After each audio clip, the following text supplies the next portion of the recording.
Swayam Prabha. Digital India. Educated India.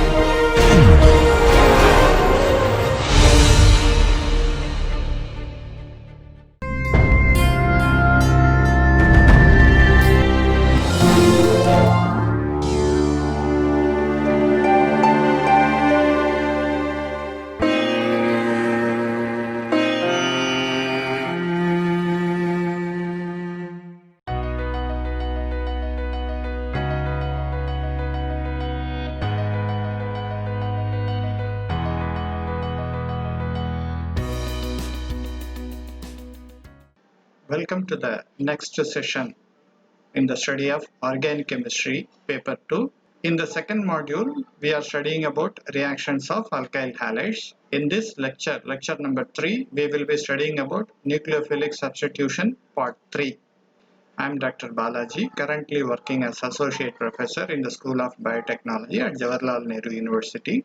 This project was sponsored by DTH Swayam Prabha, MHRD, New Delhi.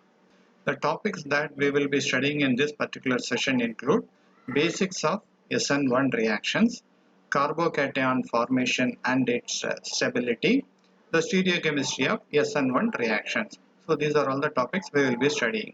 So far we had studied about SN2 mechanism. Now we move on to another one, which is the SN1 mechanism, that is the first order kinetics.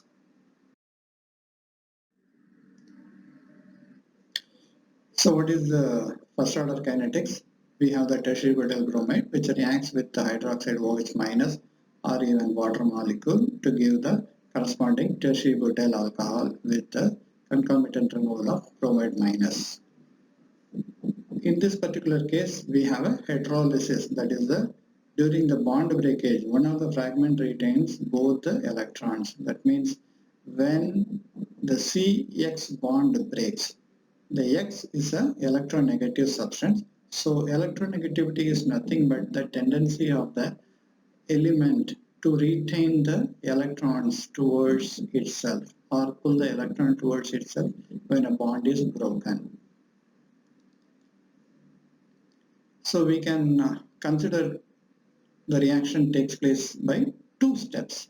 One is dissociation of the leaving group. That means the bromide leaves as a Br minus. That is the step number 1.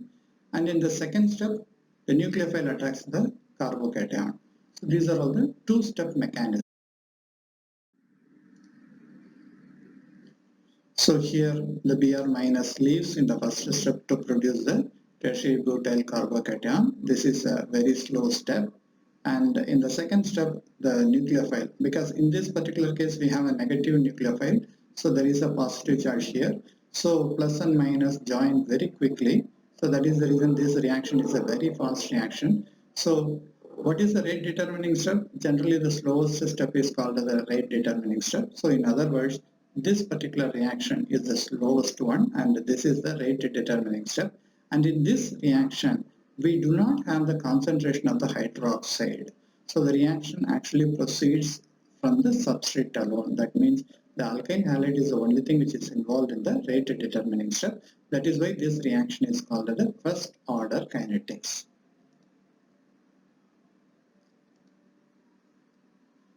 The second step is ionic reaction basically. So that is the reason there is one ion, there is another ion. So these two ions join together. It's a very fast reaction.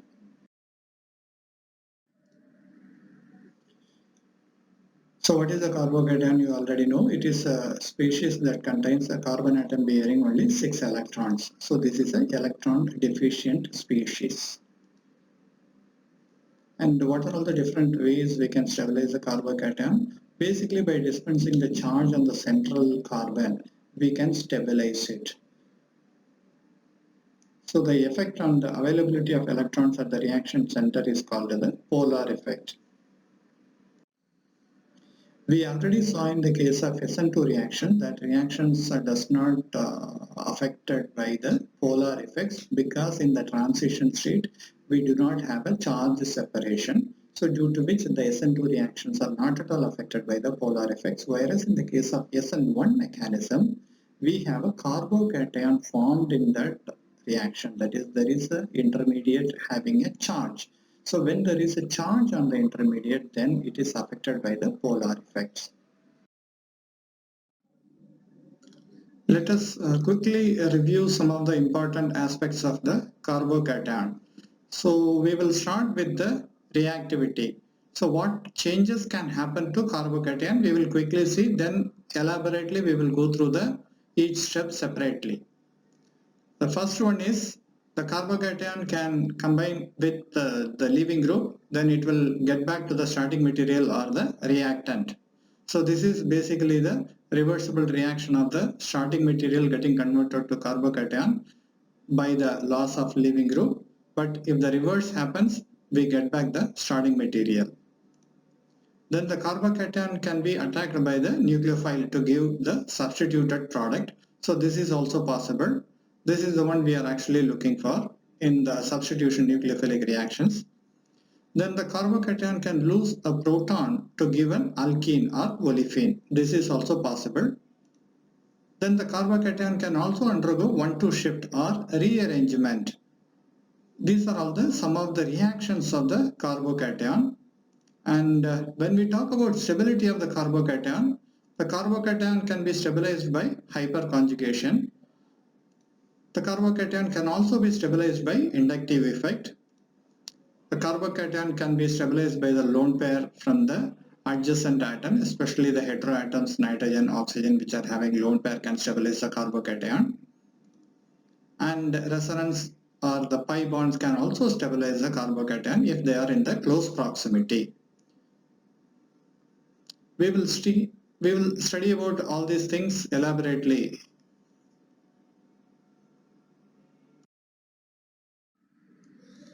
In other words, any group that can stabilize the carbocation actually helps the formation of carbocation.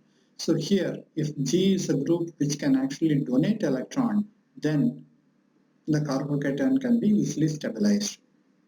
If G is a group that withdraws the electron, then it will actually destabilize the carbocation, because carbocation itself is already electron deficient, and if somebody is pulling that electron from that, is going to destabilize it even more. That is the reason electron withdrawing groups does not stabilize carbocation, whereas electron donating group stabilize the carbocation. There are some examples given here about the electron donating groups. Methyl group O methoxy, because we have a lone pair of electron on the oxygen, so this is a very good electron donating group. In the case of electron withdrawing group, we have halogens, hydroxide, H2 minus, Cn minus, all are having negative charge. So these are already electron pulling towards itself. So these groups destabilize the carbocation. And when we talk about the carbocation stability, the tertiary carbocation is more stable compared to the secondary, which in turn is more stable than the primary, which in turn is much more stable than the methyl group. It is very difficult to form a methyl carbocation. And the carbocation can also be stabilized by the inductive effect. So what is the inductive effect? It is the intrinsic tendency of the substituent to donate or withdraw electrons. Here, the plus I effect compounds will donate electron to the carbocation. They will stabilize them. But anything that inductively withdraws the electron, that is halides and other groups, they destabilize the carbocation. And this inductive effect generally operates through space or through bonds. Some of the electron withdrawing inductive effect groups are, as I mentioned, halogens, OH, and other groups given here are the electron withdrawing groups by inductive effect, and methyl and methoxy groups are electron donating through inductive.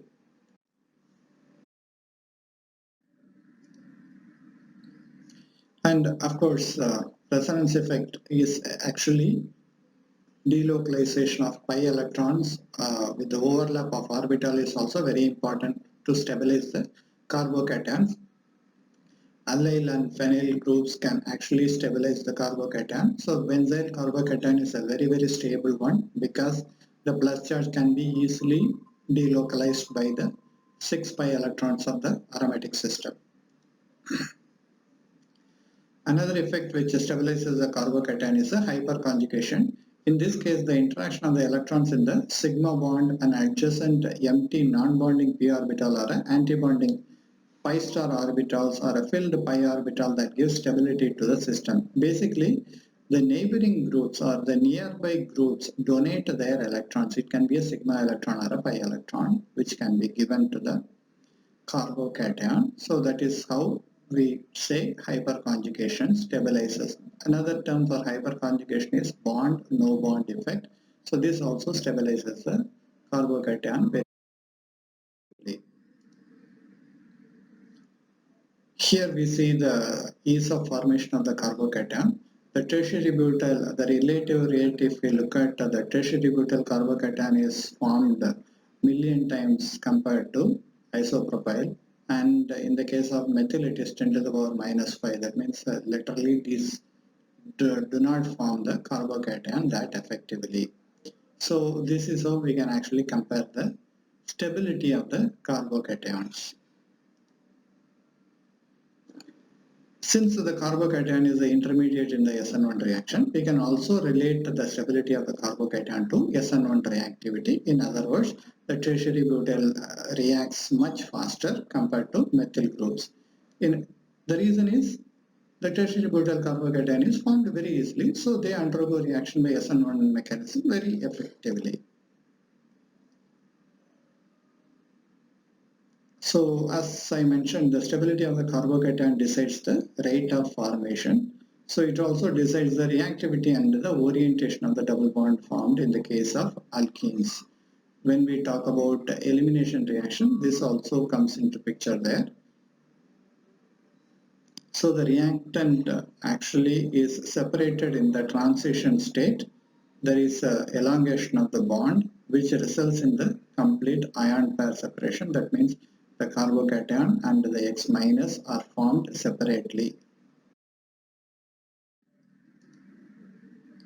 And when we talk about the stereochemistry of the reactions, we have a couple of conditions given here. One is the starting material is optically active. And when we use the starting material for the reaction, we need to analyze the product's activity and we need to explain the product formation. So why the optical activity changes in this particular reaction. Say for example, we take an optically active substance, we react with the methanol, we get the ether, corresponding ether, but with the opposite configuration having very low optical activity. The very low optical activity is due to racemization because of the intermediate that is involved in the carbocation, which is the crucial one, which is responsible for the racemization in this particular case. We will study about this right now. So when we talk about the product with the retention of configuration and inversion of configuration, so the percentage of racemization is basically the measure of stereochemical randomness. In other words, how the intermediate is being attacked by the nucleophile. If it is a planar intermediate, from both top and bottom, the nucleophile can attack with equal probability, so which leads to racemization. So the stereochemical randomness comes because of the planar nature of the carbocation that is involved in the SN1 reaction. In the case of SN2 reaction, that is inversion. So here we have the measure of stereoselectivity, which is 100%. We get inversion product. So SN2 is opposite side attack on the substrate. So this leads to 100% inversion. In other words, the reactions are very stereoselective reactions. In the case of SN1, the attack on the intermediate carbocation is a planar one. So it always leads to racemization. So in this particular case, the stereochemical outcome is randomness. So the first step in the SN1 reaction is the dissociation of the substrate into ions. The second step is attack of the nucleophile leading to the product formation. So in the second step, what happens is the random attack happens because, as I mentioned, it can attack from the top or bottom, or in other words, you can say from right or left.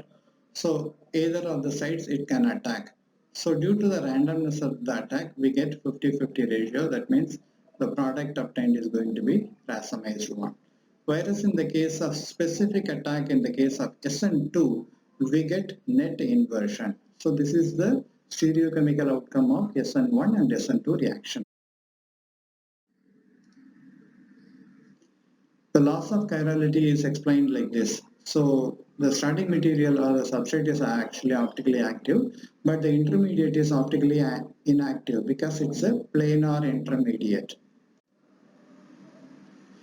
The substrate gets converted into the planar carbocation. So the water molecule can attack from side A or water molecule can attack from side B. So with equal, although we say with equal probability it can attack, here we have a proton which is a smaller group. Here we have a C6H13. There is a hexyl chain is there this side. So even though we say equal probability, in all the cases what we observe is this side attack is comparatively more with respect to A side attack. So that is the reason even though we say loss of chirality, we do not say 100% racemization, but the optical activity reduces drastically in these kind of reactions. So that is the major problem. If the reaction proceeds by the path A, then we get the retention, because if this side in this side if we have the X minus, because the X minus is the place where it is attached, carbon is here and the X minus is here. So this is the side from which the leaving group leaves. So water comes and attacks from this side, that is B, is the retention of configuration, the same place where the X already occupied. And if the water attacks from the A side, that is the opposite of the leaving group, then that is called the inversion. The main reason for the inversion is the leaving group plays a vital role in the stereochemical outcome of this particular reaction.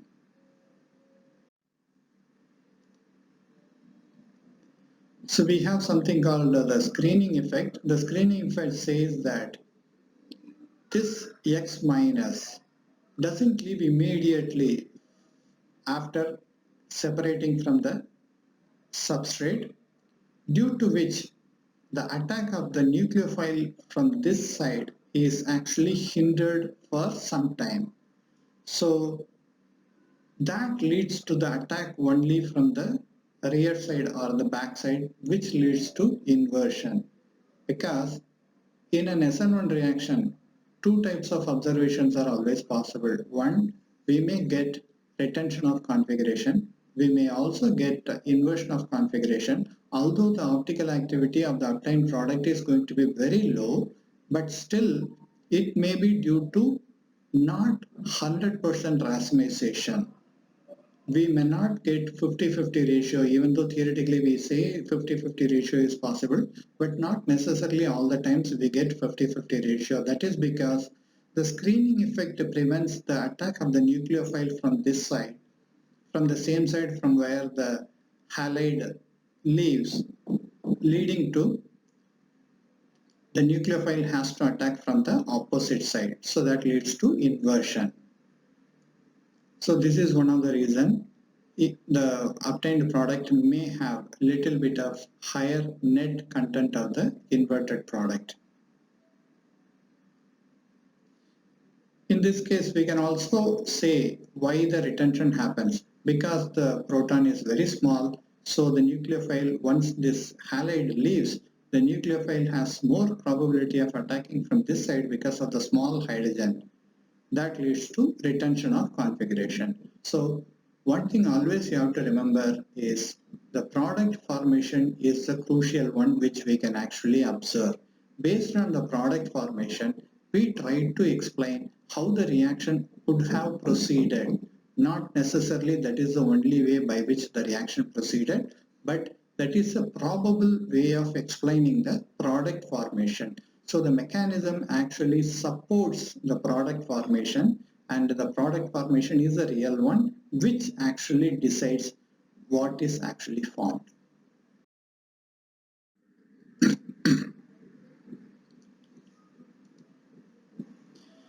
So in the case of here the mechanism is given for the SN1 reaction.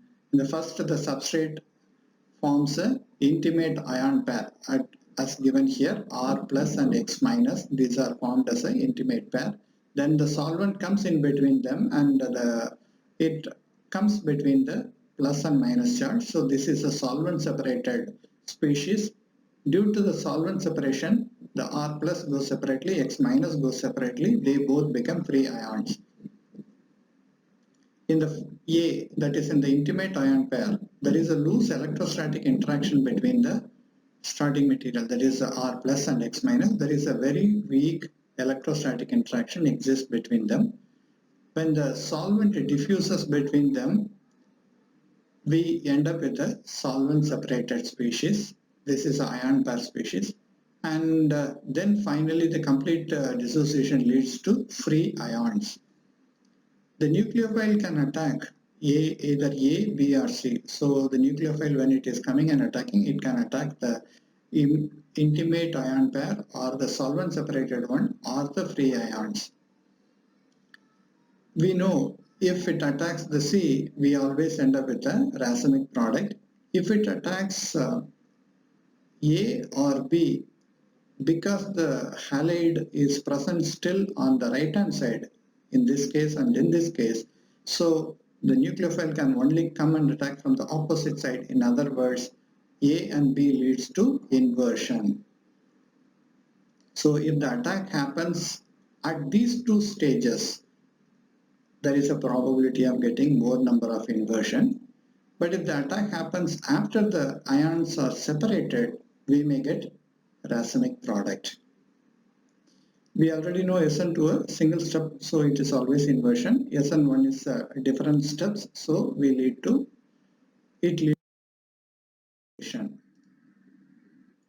And when we look about the reaction coordinate diagram, the progress of the reaction is written here. This is a primary alkyl halide, this is a secondary, and this is a tertiary. The energy of activation for the primary one is very high compared to energy of activation for the tertiary one, because moreover this is also called the late transition state, and the reactivity is actually inversely related to the relative stability. So if it is highly stable, it is less reactive. It is highly reactive, in other words, it is going to be less stable.